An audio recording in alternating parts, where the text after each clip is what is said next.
Halo semuanya, kali ini kita akan membahas mengenai sistem ekonomi. Di sini kita akan menganalisis perbedaan antara sistem ekonomi Islam, sistem ekonomi kapitalis, dan juga sistem ekonomi sosialis. Nah, langsung saja kita bahas. Sebelumnya perkenalkan, nama saya Cindy Anita Sari dari kelas Perbankan Syariah 4B. Nah, di sini kita akan meneliti dinamika ekonomi dengan membandingkan sistem ekonomi Islam, sistem ekonomi kapitalis, dan juga sistem ekonomi sosialis.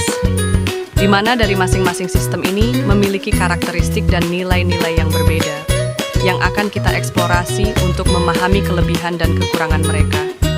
Langsung saja yang pertama, kita akan membahas mengenai sistem ekonomi Islam, di mana sistem ekonomi Islam ini adalah sistem yang berlandas pada prinsip keadilan, transparansi, dan larangan riba. Dan di mana sistem ini mendorong kesejahteraan sosial dan distribusi kekayaan yang lebih merata.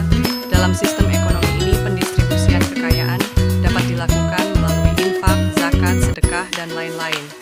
Namun tantangan dalam implementasi ini yang seringkali muncul dalam konteks global yang kompleks, misalnya keterbatasan dalam inovasi dan juga kurangnya fleksibilitas dalam menghadapi perubahan ekonomi dan keuangan global.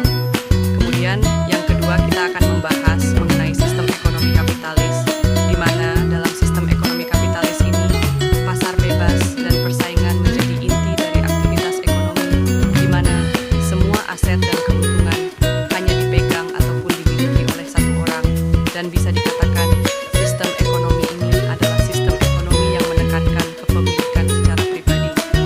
Kelebihannya adalah meningkatnya inovasi dan pertumbuhan ekonomi yang pesat, akan tetapi seringkali diiringi dengan ketidaksetaraan dan krisis ekonomi yang dapat merugikan sebagian masyarakat.